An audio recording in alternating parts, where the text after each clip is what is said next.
So product life cycle यामध्ये आपल्याला introduction, product life सायकलची कन्सेप्ट आपल्याला पाहायची आहे, प्लस त्याचे जे फेजेस आहेत आणि काही जी कॅरेक्टरिस्टिक्स आहेत प्रॉडक्ट लाईफ सायकलची त्याची आपल्याला यामध्ये काय करायचे, चर्चा करायची आहे. जनरली ही जी कॉन्सेप्ट आहे ती मार्केटिंग या विषयामधील आहे.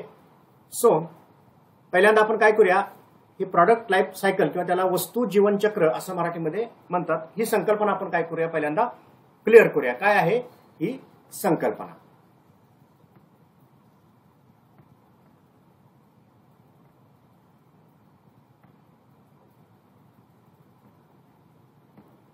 सो प्रथम आपण काय करू, ही संकल्पना समजून घेऊ आणि त्यानंतर मग हे सायकल कॉस्टिंग कसं असतं त्याची चर्चा करू. So all products have certain length of life during which they pass through certain identifiable stages. So कोणतेही प्रॉडक्ट त्याची एक सर्टन लेंथ असते, कशाची, त्याची लाईफची, during which they pass through certain identifiable stage. काही एका अशा ज्या स्टेजेस आहेत त्या स्टेजेसमधून संबंधित जे प्रॉडक्ट आहे ते काय होत असतं, पुढे जात असतं. So the PLC is a conceptual representation. काय आहे हे मग पीएलसी? एक conceptual representation of product ageing process. म्हणजे प्रॉडक्टचं जे एज आहे त्याची जी प्रोसेस आहे त्या एजिंग प्रोसेसचं हे एक प्रकारचं काय असतं, कन्सेप्च्युअल प्रेझेंटेशन. त्याला इथे काय म्हटलं जातं, प्रॉडक्ट लाईफ सायकल असं म्हटलं जातं. लाईक युअर लाईफ, जसं सर्वसाधारणपणे आपलं लाईफ असतं, your life is divided into stages same as life of product is also divided. म्हणजे जसं आपलं लाईफ कविष्ट स्टेजमधून काय होत असतं, पुढे जात असतं. म्हणजे बालपण असेल किंवा कुमार वय असतं, तरुणपण असतं, एक मॅच्युरिटीचं वय असतं, म्हातारपण असतं, वगैरे वगैरे अशा ज्या आपल्या लाईफच्या स्टेजेस आहेत, जस्ट लाईक प्रॉडक्टच्या सुद्धा इथं काय असतात, लाईफच्या इथं स्टेजेस असतात. त्याचं जे एक प्रेझेंटेशन आहे त्याला इथं प्रॉडक्ट लाईफ सायकल किंवा वस्तू जीवनचक्र असं म्हटलं जात असतं. Okay. So product start with, आता प्रॉडक्टचं जे काही लाईफ सायकल आहे ते कुठून सुरुवात होत असतं, जसं आपलं जे लाईफ सायकल आहे at the time of birth, म्हणजे जन्मापासून आपलं जीवनचक्र काय होत असतं, सुरू होत असतं. So product start with introduction in the market. म्हणजे प्रॉडक्टचे लाईफ सायकल कुठून सुरू होत असतं, त्याचा मार्केटमध्ये काय असतो, प्रवेश होत असतो. इंट्रोडक्शन म्हणजे मार्केटमध्ये ते काय केलं जातं, सादर केलं जातं. Introduction in the market for the purpose of sale, म्हणजे विक्रीसाठी ते प्रॉडक्ट मार्केटमध्ये काय केलं जातं, इंट्रोड्यूस केलं जातं, लॉन्च केलं जातं. The demand of that product is gradually increase. आणि त्या प्रॉडक्टची जी काही डिमांड आहे, जी मागणी आहे, ग्रॅज्युअली एक स्टेप बाय स्टेप जसा काळ पुढे जाईल तसं त्याची जी काही मागणी आहे ती मागणी काय होत असते, मार्केटमधली वाढत जात असते. And it reach to its maximum. आणि अशी एक वेळ येते की त्या प्रॉडक्टची जी काय मॅक्झिमम सेल आहे त्या सेलपर्यंत ते प्रॉडक्ट काय होत असतं, जात असतं. From where it start decline. आणि त्या पॉइंट पासून त्या प्रॉडक्टचं जे काय सेल आहे, जी काय पॉप्युलॅरिटी आहे किंवा जो यूज आहे तो ऑटोमॅटिक काय व्हायला लागतो, इथं डिक्लाइन व्हायला लागतो. It is effective life span of a product. आणि त्यालाच इथं काय म्हटलं जात असते, त्याचा एक जो काय लाईफ स्पॅन आहे असं म्हटलं जात असतं. ओके. याच्या काय डेफिनेशन पहा. The PLC is an attempt, Philip Kotler यांनी डेफिनेशन केलेली आहे. The PLC is an attempt to recognise the distinct stages in the sales history of product. Simple definition आहे, समजून घ्या. प्रॉडक्टची जी काही सेल हिस्ट्री आहे त्या सेल हिस्ट्रीमध्ये ज्या डिस्टिंक्ट स्टेजेस आहेत, जे टप्पे आहेत त्या सेल हिस्ट्रीचे, ते काय करायचे, इथं रेकग्नाइज करायचे. रेकग्नाइज करायचे म्हणजे काय, निर्धारित करायचे, निश्चित करायचे, ते समजून घ्यायचे. त्यासाठीचा जो काय प्रयत्न आहे त्याला ते काय म्हटलं जातं, प्रॉडक्ट लाईफ सायकल असं म्हटलं जात असतं. म्हणजे सेल्स हिस्ट्री आणि त्या हिस्ट्रीमध्ये कोणत्या कोणत्या ज्या स्टेजेस त्या प्रॉडक्टच्या बाबतीमध्ये दिसून आलेल्या आहेत त्याच्याशी संबंधित ही पीएलसीची प्रॉडक्ट लाईफ सायकलची काय कॉन्सेप्ट आहे. ओके. देन सेकंड डेफिनेशन पहा, त्यातून कन्सेप्ट क्लिअर होते. The product life cycle concept is the explanation of the product from its birth to death as a product exist in different stages and in different competitive environments. So मोठी definition आहे. काय आहे life cycle concept? It is a explanation, एक स्पष्टीकरण आहे कशाच्या अनुषंगानं, of the product from its birth, म्हणजे प्रॉडक्टचा जन्म म्हणजे इंट्रोडक्शन पासून त्याचं जे काय डेथ आहे. डेथ म्हणजे काय, ज्यावेळेस इथं विक्री कमी होत असते ऑटोमॅटिक ते प्रॉडक्ट मार्केटमधून काय करावं लागतं, रिलॉन्च करावं लागत असतं, त्याला माघारी घ्यावं लागत असतं. त्या पोझिशनला ती जी स्टेप आहे त्याला काय म्हटलं जातं, डेथ असं म्हटलं जात असतं. म्हणजे birth to death as a product exist in different stages. म्हणजे त्याच्या ज्या काय डिफरंट स्टेजेस आहेत कुठूनपासूनच्या, जन्मापासून ते त्या प्रॉडक्टच्या मृत्यूपर्यंतच्या त्याचं जे काय एक्सप्लेनेशन आहे ते एक्सप्लेनेशन कशाच्या आधारे क्लिअर केलं जात असतं, दिलं जात असतं, या प्रॉडक्ट लाईफ सायकलच्या आधारे दिलं जात असतं. ओके. सो हे जे काय प्रॉडक्ट लाईफ सायकल आहे त्याच्यामध्ये डिफरंट स्टेजेस असतात. हे आपण पाठीमागल्या ज्या काही डेफिनेशन झालेले आहेत त्यामध्ये या स्टेजेसचा उल्लेख आलेला आहे. मग आता जर प्रॉडक्ट लाईफ सायकल एक ग्राफिकली जर आपण त्याचं रिप्रेझेंटेशन केलं तर ते कशा पद्धतीने आपण प्रेझेंटेशन करू शकतो. सो हे पहा, एक टाइम पिरियड डोळ्यासमोर ठेवायचा. म्हणजे प्रॉडक्ट इंट्रोड्यूस केल्यानंतर एका विशिष्ट कालावधीसाठी 1 वर्ष, 2 वर्ष, 10 वर्ष, 25 वर्ष, 50 वर्षाचा सुद्धा त्या प्रॉडक्टचा काय असू शकतो, लाईफचा स्पॅन असू शकतो. सो हा जो हॉरिझॉन्टल ऍक्सिस आहे तिथं काय घ्यायचा, टाइम घ्यायचा इन इयर, आणि जो व्हर्टिकल ऍक्सिस आहे त्यामध्ये त्याचा रेव्हेन्यू, किती रेव्हेन्यू जनरेट होतो किंवा त्याचबरोबर त्या प्रॉडक्ट पासून किती प्रॉफिट मिळतो हे डोळ्यासमोर ठेवून एक जे लाईफ सायकल आहे ते काय केलं जात असतं, इथं डिफाईन केलं जात असतं. सो लाईफ सायकलमध्ये ज्या स्टेजेस आहेत, पहिली जी स्टेज असते ती इंट्रोडक्शनची असते. म्हणजे प्रॉडक्टचा मार्केटमध्ये काय असतो, इथं प्रवेश होत असतो. त्यामध्ये ज्या 2 लाईन्स आहेत, एक रेड लाईन आहे आणि ऍज वेल ऍज एक काय आहे ग्रीन लाईन आहे. ही रेड लाईन काय इंडिकेट करते, त्या प्रॉडक्टचा सेल म्हणजे रेव्हेन्यू, विक्री त्या टाइम स्पॅनमध्ये कशा पद्धतीने होत असते. आणि त्याचबरोबर विक्री म्हटलं की ऑटोमॅटिक त्यातून काय मिळत जाणार आहे, प्रॉफिट पण मिळत जाणार आहे. तर जी ही ग्रीन लाईन आहे त्यातून काय दिसून येत असतं, एका विशिष्ट टाइम स्पॅनमध्ये म्हणजे लाईफ सायकलमध्ये त्या प्रॉडक्टचा जो काय प्रॉफिट आहे व्यवसाय संस्थेला मिळणारा तो यातून काय होत असतो, इंडिकेट होत असतो. ह्या ज्या लाईफ स्टेजेस आहेत त्यामध्ये पहिला पार्ट आहे, पहिली स्टेज आहे इंट्रोडक्शनची. मार्केटमध्ये तो प्रॉडक्ट काय केलं जातं, इंट्रोड्यूस केलं जात असते. मग इंट्रोडक्शनच्या स्टेजचं जर इथं जो तुम्ही ही लाल लाईन बघितली तर जस्ट विक्रीला काय होत असते तर सुरुवात होत असते. आणि इनिशियल स्टेज लगेच काय प्रॉफिट व्हायला सुरुवात होत नाही. तुम्हाला माहित आहे ब्रेक इव्हन पॉईंटची तुम्ही कॉस्टिंगमध्ये संकल्पना अभ्यास केली आहे. पर्टिक्युलर युनिट जोपर्यंत विकले जात नाहीत, एक ब्रेक इव्हन पॉईंट असतो, नो प्रॉफिट नो लॉस, ही एक काय असते व्यवसाय संस्थेची सिच्युएशन असते. जोपर्यंत हा ब्रेक इव्हन पॉईंट तुम्ही रीच होत नाही, म्हणजे जोपर्यंत तुम्ही ब्रेक इव्हन पॉईंटच्या सेलपर्यंत जात नाही तोपर्यंत व्यवसाय संस्थेला काय होत असतो, लॉस होत असतो. At the time at the reach at break even point, ज्यावेळेस ब्रेक इव्हन पॉईंटला ते प्रॉडक्ट पोहोचतं तिथं नो प्रॉफिट नो लॉस असतो आणि तिथून मग प्रॉफिटला काय होत असते, सुरुवात होत असते. म्हणजे इंट्रोडक्शन स्टेजला इथं काय असतो, सुरुवातीला काही कालावधीपर्यंत काही वस्तूची विक्री होईपर्यंत, प्रॉडक्टची विक्री होईपर्यंत लॉस असतो, विक्री तर होत असते. त्यानंतर जी पुढची स्टेज असते ती असते ग्रोथची. ही स्टेज त्या प्रॉडक्टच्या दृष्टीने काय मानली जाते, अतिशय महत्वाची मानली जात असते. या स्टेजमध्ये मोठ्या वेगानं जास्त स्पीडली प्रॉडक्टची काय व्हायला लागते, इथं विक्री व्हायला लागत असते.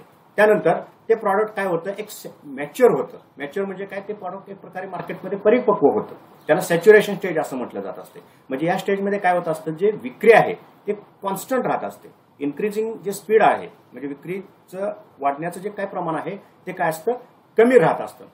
हा एक कालावधी असतो. आणि त्यानंतर हळूहळू त्या प्रॉडक्टची जी काय विक्री आहे म्हणजे तो रेव्हेन्यू जनरेशन कॅपॅसिटी जी आहे ती काय व्हायला लागते, कमी व्हायला लागते. आणि मग ते प्रॉडक्ट ऑटोमॅटिक काय होतं, रेव्हेन्यू जनरेट जर कमी व्हायला लागला तर ते लॉसमध्ये जावं लागतं आणि ते प्रॉडक्ट मार्केटमधून काय करावं लागतं, काढून घ्यावं लागत असतं. म्हणजे थोडक्यात काय, बर्थ म्हणजे इंट्रोडक्शन म्हणजे बर्थ, आणि थोडक्यात काय डिक्लाइनची जी काय लास्ट स्टेज आहे त्याला ते काय म्हटलं जातं, डेथ असं म्हटलं जात असते. सो असं हे ग्राफिकल प्रेझेंटेशन प्रॉडक्ट लाईफ सायकलचं होत असतं.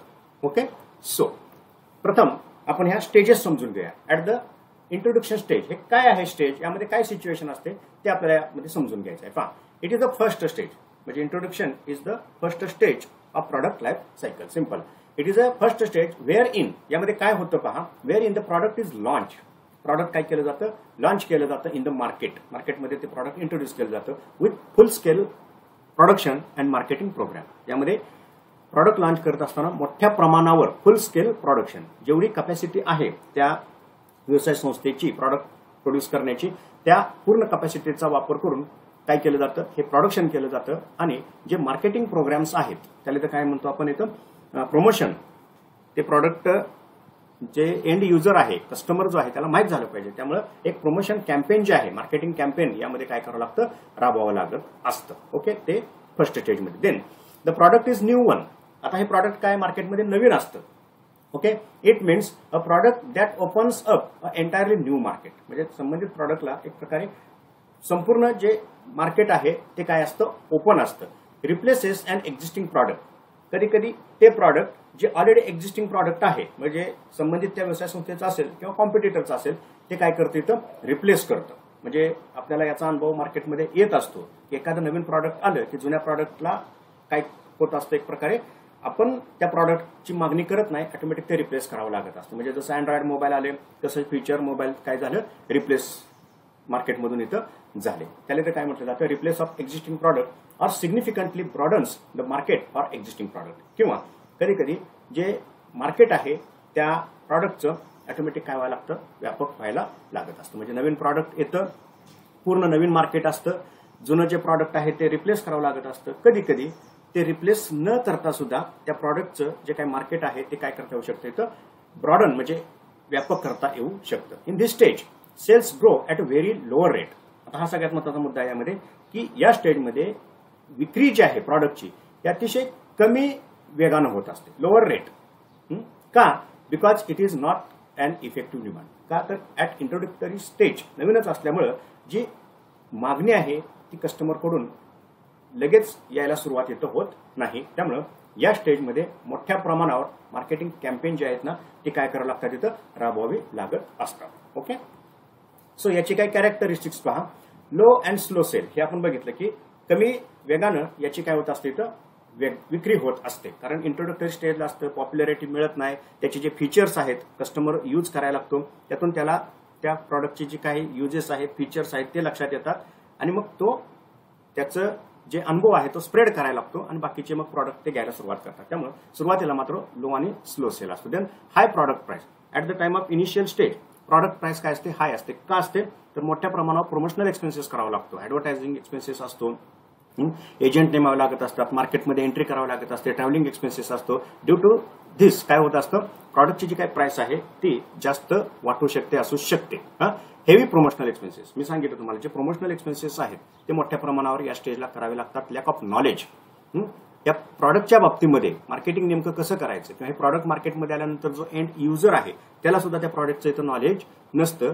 त्यामुळं इथं हे कॅरेक्टरिस्टिक्स या स्टेजमध्ये दिसून येत असतं. त्यानंतर लो प्रॉफिट मी तुम्हाला सांगितलं सुरुवातीला, इनिशियल स्टेज प्रॉफिट हा नसतोच, किंवा कधी कधी इथं लो प्रॉफिट म्हणले कमी प्रॉफिट असतो, किंवा up to the break even point सरळ सरळ काय असतो, लॉस असतो. आणि इथं काय आहे या स्टेजला narrow product line. Narrow product line म्हणजे काय की नंबर ऑफ जे प्रॉडक्ट्स आहेत संबंधित व्यवसाय संस्थेकडून जी प्रॉडक्ट इथं मार्केटमध्ये लॉन्च केली जात असतात ती प्रॉडक्ट काय असतात इथं संख्येनं कमी असतात. म्हणजे इंट्रोडक्टरी स्टेजला प्रॉडक्ट लाईन काय असते इथं छोटी असते, लहान असते. ओके, नेक्स्ट आता पहा जी सेकंड स्टेज आहे ग्रोथ स्टेज, ही त्या प्रॉडक्ट लाईफ सायकल मधली एक अतिशय काय आहे महत्वाची स्टेज मानली जात असते. Once the market has accepted the product, म्हणजे थोडक्यात काय ऍट इंट्रोडक्शनच्या स्टेजला एका विशिष्ट कालावधीसाठी, आता हा इंट्रोडक्शनचा जो स्पॅन आहे किती असावा, किती ठेवावा, किती राहावा हे पहा.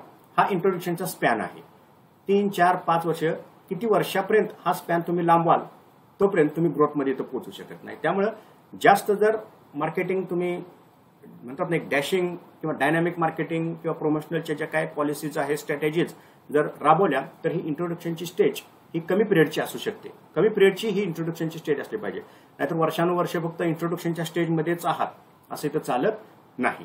ओके, त्यामुळे जास्तीत जास्त लवकर ग्रोथ स्टेजमध्ये प्रॉडक्टनं काय करावं लागतं, इथं एंट्री करावं लागत असते. म्हणजे ग्रोथ स्टेजमध्ये काय घडतं पहा. Once the market has accepted the product sales begin to rise. एकदा मार्केटमध्ये ते प्रॉडक्ट ऍक्सेप्ट झालं ऑटोमॅटिक त्याची जी विक्री आहे ती काय होत असते, इथं वेगानं होत असते. आणि product enter it's second stage. ज्यावेळेस विक्री इथं वाढायला लागते एक अतिशय वेगानं स्पीडीली, ऑटोमॅटिक ते प्रॉडक्ट सेकंड स्टेजमध्ये गेलं असं इथं काय होत असतं, मानलं जात असतं. Okay, so growth stage the product achieve considerable and wide spread approval in the market. म्हणजे प्रॉडक्टला काय होत असतं, एक व्यापक मार्केटमध्ये वाईड स्प्रेड व्यापक प्रमाणावर काय केलं जातं इथं आणि पूर्ण विश्वासानं काय होत असतं त्याला ऍक्सेप्ट केलं जात असतं, मान्यता दिली जात असते. म्हणजे मार्केटच त्या प्रॉडक्टला काय करतं, एक प्रकारे अप्रुव्हल देतं, मान्यता देतं. म्हणजे ऑटोमॅटिक कस्टमर त्या प्रॉडक्टला काय करत असतो, तो मागणी घालत असतो, डिमांड त्याच्याकडून होत असते. So sales and profits increases at an accelerated rate. आणि म्हणजे थोडक्यात काय त्याची जी विक्री आहे आणि त्यातून मिळणारा जो प्रॉफिट आहे तो अतिशय वेगवान एक्सेलरेटेड फार स्पीडीली काय होत असतो, इन्क्रीज होत असतो.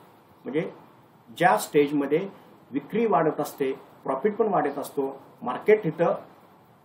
मार्केटचा जो स्कोप आहे, मार्केट इथं वाढलेलं असतं आणि मोठ्या प्रमाणावर प्रॉडक्ट एस्टॅब्लिश झालेलं असतं मार्केटमध्ये, ती जी स्टेज आहे त्याला ते काय म्हटलं जातं, विकासाची अवस्था, थोडक्यात ग्रोथ स्टेज असं म्हटलं जात असतं. In this effective distribution advertising and sales promotion are considerable as the key factors. आता ही स्टेज जर तुम्हाला मेंटेन करायची असेल, जास्तीत जास्त काळ ही स्टेज राहिली पाहिजे. इंट्रोडक्शन स्टेज ही कमी स्पॅन असला पाहिजे, कमीत कमी वेळेमध्ये इंट्रोडक्शन स्टेज इथं पास केली पाहिजे. परंतु जी ग्रोथ स्टेज आहे त्याचा स्पॅन जेवढा तुम्ही जास्त लांबवाल, म्हणजे जास्त तो स्पॅन असेल, 5, 10, 20 वर्षापर्यंत हा स्पॅन असणं गरजेचं आहे. कारण त्यात विक्री पण वाढत असते आणि प्रॉफिट पण वाढत असतं. त्यामुळे हा स्पॅन जेवढा जास्त तेवढं व्यवसाय संस्थेच्या दृष्टीने ते काय राहत असतं, फायद्याचं राहत असतं. त्यामुळे काय केलं जातं, in this stage effective distribution, प्रभावी वितरण व्यवस्था असणं गरजेचं आहे. ॲडव्हर्टायझिंग, सतत इथं प्रमोशनल एक्सपेन्सेस, खास करून ॲडव्हर्टायझिंगवर भर दिला जातो. नंबर ऑफ ज्या मेथड्स आहेत ॲडव्हर्टायझिंगच्या त्या इथं फॉलो केल्या जात असतात. जे सेल्स प्रमोशन्स आहेत, काही बक्षीस असतात, भेटवस्तू असतात, स्कीम्स असतात, या सेल्स प्रमोशनमध्ये येत असतात. Are considerable as the key factor, म्हणजे ह्या बाबी या प्रॉडक्टच्या या स्टेजमध्ये काय ठरतात तिथं महत्वाच्या ठरत असतात. का तर हा स्पॅन जास्तीत जास्त असणं गरजेचं आहे. कारण ह्या स्पॅनमध्येच विक्री आणि नफा काय असतो व्यवसाय संस्थेच्या दृष्टीनं त्या प्रॉडक्टचा जास्त असतो. त्यामुळे हा स्पॅन वाढणं गरजेचं असतं. ओके, आता याची काय कॅरेक्टरिस्टिक्स. पहिला आहे रॅपिड इन्क्रीज इन सेल. या स्टेजमध्ये काय असतं, जास्त वेगानं विक्री वाढत असते. प्रॉडक्ट इम्प्रुव्हमेंट, प्रॉडक्ट काय होत असतं, इम्प्रूव्ह होत असतं. इम्प्रूव्ह म्हणजे काय, प्रॉडक्ट लॉन्च करत असताना, इंट्रोड्यूस करत असताना त्याची जी कॅरेक्टरिस्टिक्स असतात, त्याचे जे युजेस असतात, त्या कॅरेक्टरिस्टिक्समध्ये किंवा त्याच्या युजेसमध्ये इथं काय केली जाते, वाढ केली जाते. म्हणजे थोडक्यात काय, थोडं डे बाय डे हे इम्प्रूव्ह करावं लागत असतं. त्याशिवाय इथं मागणी मेंटेन होत नाही. Then increase in competition. आता या स्टेजमध्ये हळूहळू काय होत असतं, कॉम्पिटिशन जे आहे ते वाढायला लागतं. का कॉम्पिटिशन वाढायला लागतं, ग्रोथ स्टेजमध्ये एखादा प्रॉडक्ट असेल तर त्याची विक्री पण वाढत असते, प्लस नफा वाढत असतो. जे कॉम्पिटिटर्स आहेत त्या कॉम्पिटिटरचं सुद्धा मग त्या प्रॉडक्टकडे लक्ष जातं. ऑटोमॅटिक तसंच प्रॉडक्ट जे कॉम्पिटिटर आहे ते मार्केटमध्ये लॉन्च करायला सुरुवात करतात. का तर मार्केट आहे संबंधित पर्टिक्युलर प्रॉडक्टला, त्यातून काय होत असतं, कॉम्पिटिशन वाढतं. इन्क्रीज इन प्रॉफिट, प्रॉफिट पण यामध्ये वाढत असतो. रिडक्शन इन प्राइस, इथं प्राइस काय करावं लागते, कमी करावं लागते, त्याशिवाय इथं प्रॉफिट वाढत नाही. ओके, जर प्रॉफिट, कारण कॉम्पिटिशन वाढायला सुरुवात होते, जर कॉम्पिटिशन वाढायला सुरुवात झाली तर ऑटोमॅटिक तुम्हाला जर प्रॉफिट मेंटेन करायचं असेल तर प्रॉफिट मेंटेन करण्यासाठी प्राइस इन्क्रीज करून चालत नाही, प्राइस ही कमीच करावी लागत असते, त्यातून प्रॉफिट मेंटेन करावा लागत असतो. Then strengthening the distribution channel, आणि याच स्टेजमध्ये जेवढं शक्य असेल तेवढं एक जे डिस्ट्रीब्युशन चॅनल आहे ते कसं असलं पाहिजे, एक ताकदीचं असणं गरजेचं असतं. As per requirement, as per demand, कस्टमरची मागणी आली की ॲज पर रिक्वायरमेंट ते प्रॉडक्ट त्याला उपलब्ध झालं पाहिजे. आणि त्याच्यासाठी हे जे डिस्ट्रीब्युशन चॅनल आहे ते मात्र इथं काय करावं लागत असतं, मजबूत असणं गरजेचं असतं, करावं लागत असतं. ओके, नेक्स्ट पाहता पुढची जी स्टेज आहे मॅच्युरिटी. आता ते ग्रोथ स्टेज नंतर हळूहळू कोणत्या स्टेजमध्ये त्याची एंट्री होत असते, मॅच्युरिटी स्टेजमध्ये एंट्री होत असते. मग हे मॅच्युरिटी, परिपक्वता असं म्हटलं जातं त्याला. हे मॅच्युरिटी म्हणजे नेमकं काय असतं, या स्टेजमध्ये प्रॉडक्टच्या बाबतीमध्ये काय घडून येतं ते समजून घ्यायचं आहे. Market become saturated because the household demand is satisfied and distribution channels are full. हे समजून घ्यायचं. इथं मॅच्युरिटी स्टेजमध्ये काय होतं, जे मार्केट जे आहे ते काय होतं, सॅच्युअर होतं. सॅच्युअर याचा अर्थ काय, जी मागणी आहे ती कॉन्स्टंट राहते, जास्त स्पीडनं वाढत नाही आणि ती कमी पण होत नाही. एकदा तुम्ही ग्रोथ स्टेजच्या पीकला पोहोचला, हे पाहतो, हे पहा, ह्या ग्रोथ स्टेजच्या तुम्ही तर पीकला पोहोचला, हा पीक पॉइंट आहे एक प्रकारे. इथं तुम्ही आला की इथून मात्र जास्त वेगानं हा जो इन्क्रीजिंग ट्रेंड आहे तो कसा आहे, पूर्णपणे व्हर्टिकल दिसतो, उभा आहे. कुठपर्यंत आहे, एक मॅच्युरिटी स्टेज पर्यंत इथं तुम्ही जाता आणि इथून मात्र जास्त वेगानं पुढे जात नाही. हळूहळू हळूहळू ही जी लेवल आहे ती काय व्हायला लागते, एक हॉरिझॉन्टल व्हायला लागते, पॅरलल. मग ही जी सिच्युएशन आहे त्याला तर काय म्हटलं जातं, सॅच्युरेशन असं म्हटलं जातं. Because the household demand is satisfied, म्हणजे त्या प्रॉडक्टचं वापरून वापरून वापरून काय होत असते, जी मागणी आहे किंवा जो ग्राहक आहे तो काय होतो, इथं समाधानी होत असतो. पुन्हा पुन्हा ते प्रॉडक्ट वापरावं अशी त्याची ती इच्छा होत नसते. आणि जे डिस्ट्रीब्युशन चॅनल्स आहेत, म्हणजे पूर्णपणे तुम्ही देशाच्या कानाकोपऱ्यात काय झालेलं असतं इथं पोहोचलेलं असतं. म्हणजे जिथं जिथं मार्केट आहे, म्हणजे देशाच्याच कानाकोपऱ्यात या अर्थानं नाही, जिथं जिथं मार्केट आहे तिथंपर्यंत तुमचं डिस्ट्रीब्युशन चॅनल काय झालेलं असतं, पोहोचलेलं असतं. आणि एकदा तुम्ही मार्केट कॅच केल्यानंतर ग्रोथच्या ऐवजी काय राहता, एक प्रकारे तुम्ही सॅच्युअर राहता, स्टॅग्नंट असं त्याला म्हटलं जातं, स्थिर राहतं. म्हणजे जेवढं तुम्ही प्रोडक्शन करता त्या प्रमाणात ते विकत जात असतं, जास्त वेगाने तर मागणी वाढत नाही. The product has to face keen competition. आता इथंच कॉम्पिटिशनला सुरुवात झालेली असते. ग्रोथ स्टेजला कॉम्पिटिटरची एंट्री होते. हळूहळू कॉम्पिटिटर सुद्धा काय होतो, प्रयत्न करतो आणि कॉम्पिटिटरची संख्या वाढली की इथं एक कीन कॉम्पिटिशन तयार होत असतं. कीन कॉम्पिटिशन आपल्याला माहिती आहे, गळे कापूस स्पर्धा असं त्याला म्हटलं जात असतं. ओके. आणि त्यातून काय होतं, जे प्रेशर आहे ते किमतीवर पडतं. म्हणजे ज्या किमती आहेत ना, त्या किमतीचं एक प्रकारे जे काही युद्ध म्हणतो आपण ते चालू होतं. कॉम्पिटिटर पण असतो, तुमचं पण प्रॉडक्ट असतं, plus number of competitors plus customers असतात, त्यांच्या मागण्या वाढत जात असतात. त्यामुळे इथं एक किमतीची जी काही स्पर्धा आहे ती चालू होते. म्हणजे किंमत तुम्हाला इथं जास्त वाढवता येत नाही. कॉम्पिटिटरच्या लेवलला त्या किमती काय करावं लागतात, ठेवाव्या लागत असतात. Though the sales of the product rises but at lower rate. म्हणजे विक्री वाढते, परंतु विक्री वाढण्याचा जो रेट असतो as compare to growth stage ते काय असतो, इथं कमी असतो. Profit margin however decline due to keen competition. आणि प्रॉफिट मार्जिन मात्र काय व्हायला लागतं, हळूहळू कमी व्हायला लागतं. म्हणजे विक्री वाढत असते, परंतु विक्री वाढण्याचा वेग कमी असतो, त्यामुळे रेव्हेन्यू कमी जनरेट होतो ऑटोमॅटिक. त्यामुळं प्रॉफिट मार्जिन पण थोडं कमी व्हायला लागतं. का तर कॉम्पिटिशन वाढलेलं असतं, किमती जास्त वाढवता येत नाहीत आणि त्यातून जो प्रॉफिटचा आकडा आहे, नफ्याची जी फिगर आहे ती पण इथं काय व्हायला लागते, इथं एक जे कॉन्स्टंट फिगर आहे ती फिगर राहायला लागत असते. त्याला ते काय म्हटलं जातं, मॅच्युरिटी स्टेज. मग मॅच्युरिटी स्टेज म्हणजे काय असणार आहे, सिंपल असणार आहे, मागणी असेल पण जास्त वेगाने ती वाढत नाही. इथं रेव्हेन्यू जनरेट होईल, परंतु जास्त वेगाने तो रेव्हेन्यू जनरेट होणार नाही. जो प्रॉफिट आहे तो प्रॉफिट मिळेल, परंतु तो पण कसा असेल, इथं स्टॅग्नंट असेल, स्थिर असेल. ज्या किमती आहेत त्या किमती जास्त इथं चेंज करता येत नाहीत. अशी जी सिच्युएशन असते त्याला ते काय म्हटलं जातं, मॅच्युरिटी स्टेज असं म्हटलं जात असतं. आता ही स्टेज जेवढी मेंटेन कराल तेवढं प्रॉडक्टच्या दृष्टीनं किंवा व्यवसाय संस्थेच्या दृष्टीनं महत्वाचं असतं.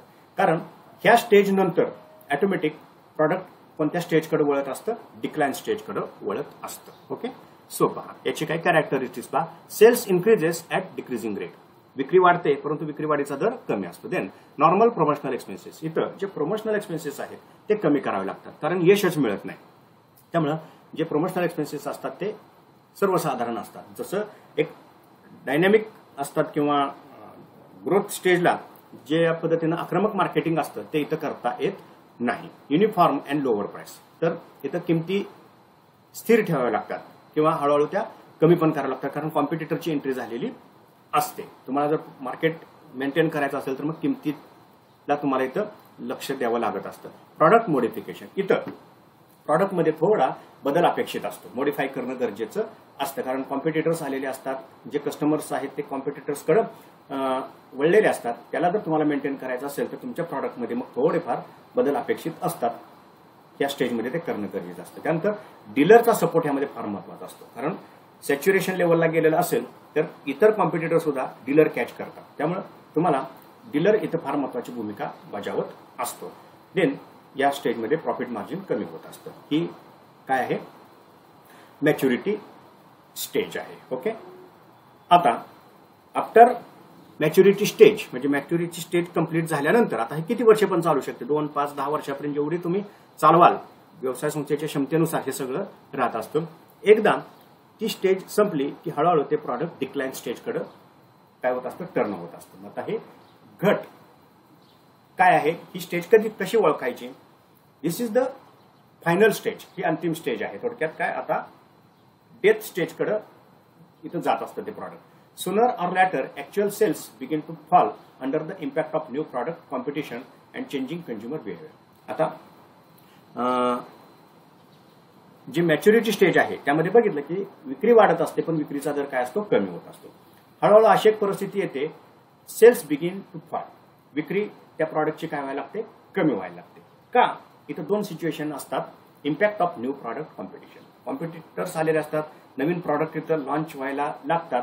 त्यातून ऑटोमॅटिक विक्रीवर काय होत असतं, त्याचा परिणाम होत असतो. म्हणजे विक्री काय होत असते, कमी होत असते. अँड चेंजिंग कंझ्युमर बिहेवियर हा एक महत्वाचा भाग आहे.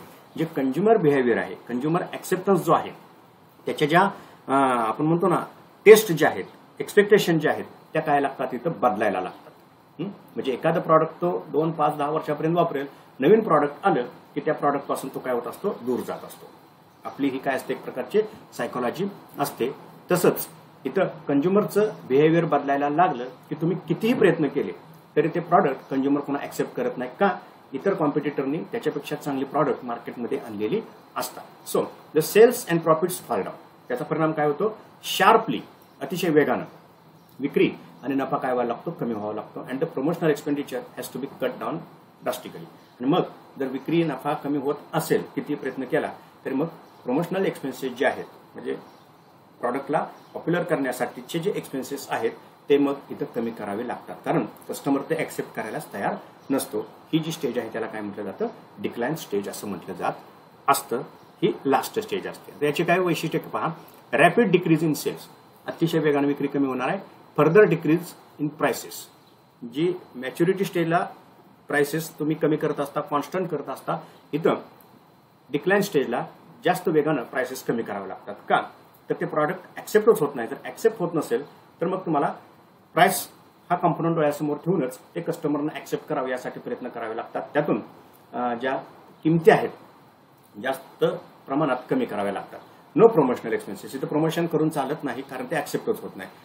आणि मग हळूहळू काय करावं लागतं, जे सस्पेन्शन आहे ऑफ प्रोडक्शन वर्क, म्हणजे ती प्रोडक्शन प्रोसेस इथं काय करावं लागते, सस्पेंड करावं लागते. म्हणजे थोडक्यात काय ते बंद करायचं. त्याला इथं काय म्हटलं जातं, प्रॉडक्ट डेथ असं म्हटलं जात असतं. म्हणजे थोडक्यात काय, फ्रॉम इंट्रोडक्शन टू डेथ हा पिरियड किती वर्षाचा ते प्रॉडक्टचा असू शकतो, त्याच्यावर व्यवसाय संस्थेचा रेव्हेन्यू काय राहत असतो, तो जनरेट राहत असतो. आपण कितीतरी प्रॉडक्ट मार्केटमध्ये बघतो, एंट्री करतात, 2-5 वर्ष टिकतात आणि निघून जातात. म्हणजे थोडक्यात काय, एंट्री टू डिक्लाइन स्टेज हे त्या प्रॉडक्टचं लाईफ सायकल असेल. एखाद्याचं ते 1 वर्ष पण असू शकतं, एखाद्या 50 वर्षासाठी सुद्धा ते प्रॉडक्ट काय होऊ शकतं, इथं चालू शकतं, किंवा एखाद्या 100 वर्षासाठी सुद्धा प्रॉडक्ट ते मार्केटमध्ये असू शकतं.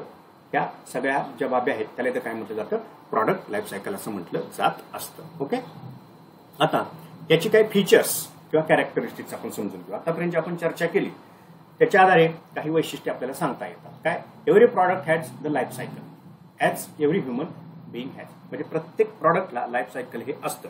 मग ते 1 दिवसाचं असेल किंवा शेकडो वर्षाचं पण ते प्रॉडक्ट लाईफ सायकल असू शकतं. ओके, अशी प्रॉडक्ट तुम्ही शोधा की बाबा कमी लाईफ सायकल असणारे प्रॉडक्ट कोणते आहेत किंवा जास्तीत जास्त लाईफ सायकल असणारे प्रॉडक्ट कोणते आहेत. म्हणजे आता जे आपण प्रॉडक्ट वापरतो ते प्रॉडक्ट इंट्रोड्यूस कधी झालेलं आहे मार्केटमध्ये, त्याचा जर तुम्ही इतिहास बघितला तर तुम्हाला ऑटोमॅटिक त्या प्रॉडक्टचं लाईफ सायकल काय होत असते तर लक्षात येत असतं. आपण बघतो की फीचर मोबाईलला एक 10-1 वर्षाचं का 15-1 वर्षाचं काय होतं, लाईफ सायकल होतं. किंवा जे LED, LCD जर टीव्ही आपण डोळ्यासमोर ठेवल्या, एक 10 वर्षाचं त्याचं लाईफ सायकल होतं. ऑटोमॅटिक आता स्मार्ट टीव्ही वगैरे मार्केटमध्ये आलेल्या आहेत. म्हणजे अतिशय वेगानं हे प्रॉडक्ट लाईफ सायकल बदलत असतं. म्हणजे प्रत्येक प्रॉडक्टला लाईफ सायकल हे असतं, हे त्याचं वैशिष्ट्य आहे. Then every product cycle start from introduction. आता प्रॉडक्ट सायकलची सुरुवात कुठून होणार आहे, आपण बघितलं introduction of the product in the market and it ceased after passing through the market growth and market stage. म्हणजे थोडक्यात काय, ते सीज म्हणजे मार्केटमधून कधी ते संपेल तर त्याला एका अशा स्टेजमधून जावं लागेल. त्याची ग्रोथ स्टेज असेल आणि ऑटोमॅटिक ते डिक्लाइन स्टेज असेल. म्हणजे या स्टेजेसमधूनच ते काय होत असतं, सीज होत असतं. म्हणजे ग्रोथ स्टेज भले ते 2 दिवसाचे असेल परंतु त्या स्टेजला ते प्रॉडक्ट गेलेलं असतंच.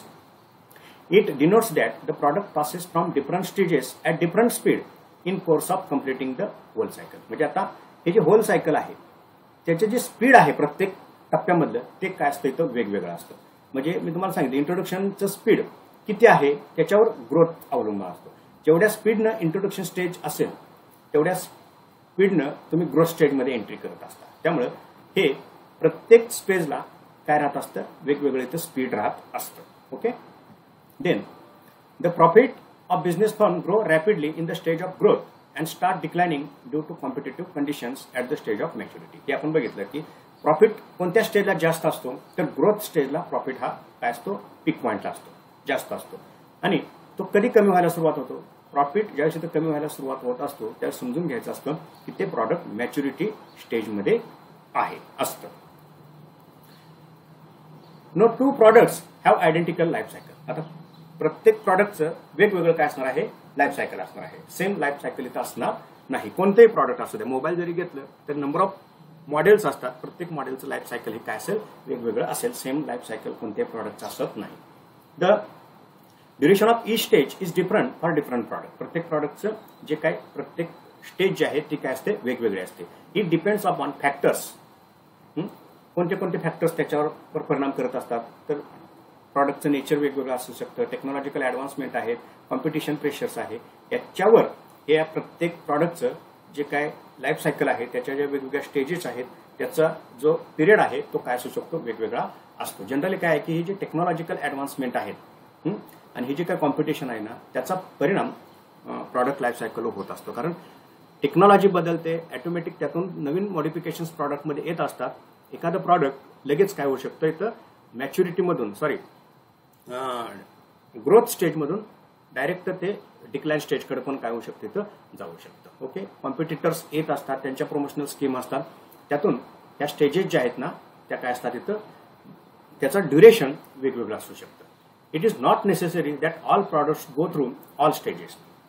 सम fail at initial stage, other may reach maturity stage after a long time. हा एक महत्वाचा मुद्दा आहे की प्रत्येक प्रॉडक्ट हे या लाईफ सायकलमधून जाईलच असं नाही.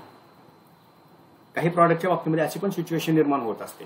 काय आहे की ॲट इनिशियल स्टेज ते पूर्णपणे काय होऊ शकतं, फेल जाऊ शकतं. म्हणजे मॅच्युरिटी ग्रोथ हा प्रकारच नाही.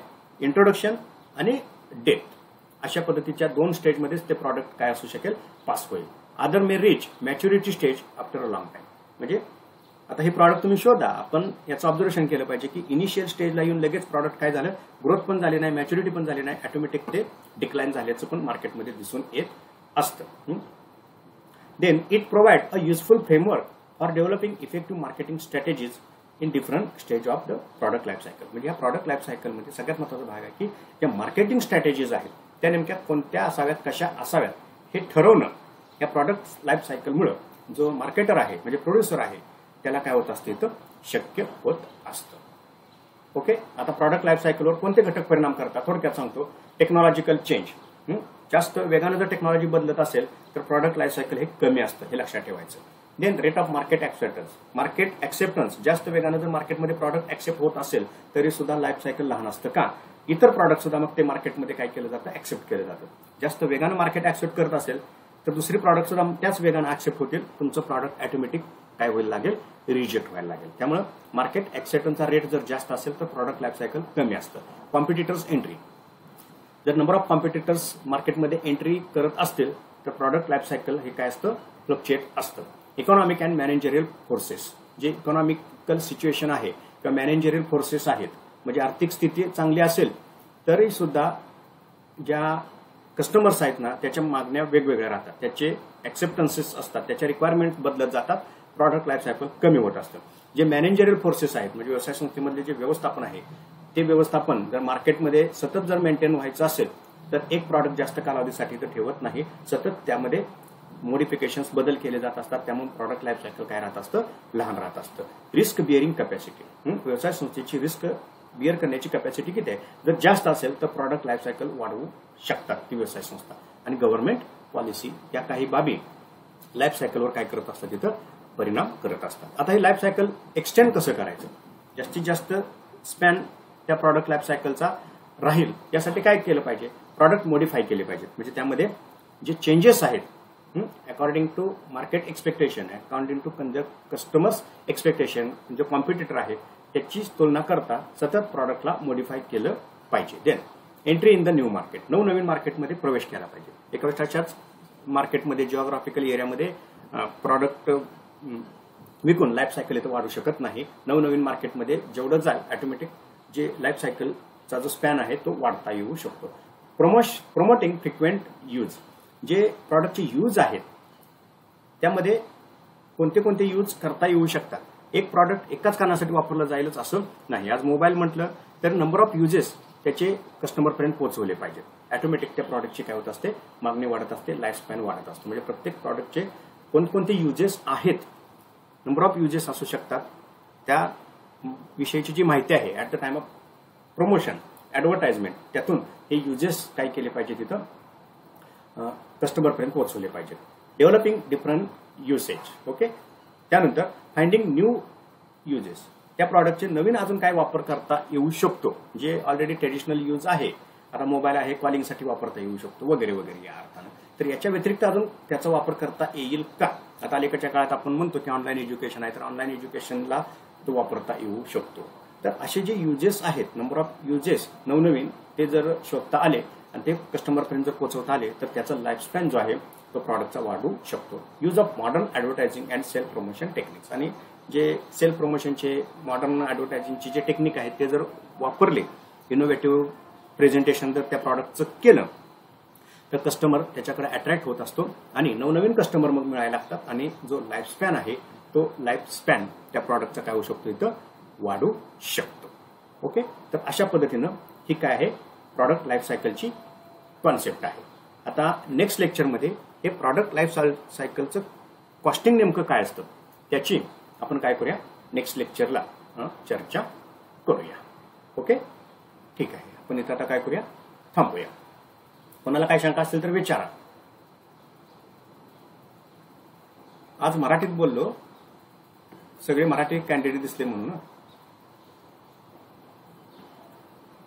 ठीक आहे का कोणाला काय शंका?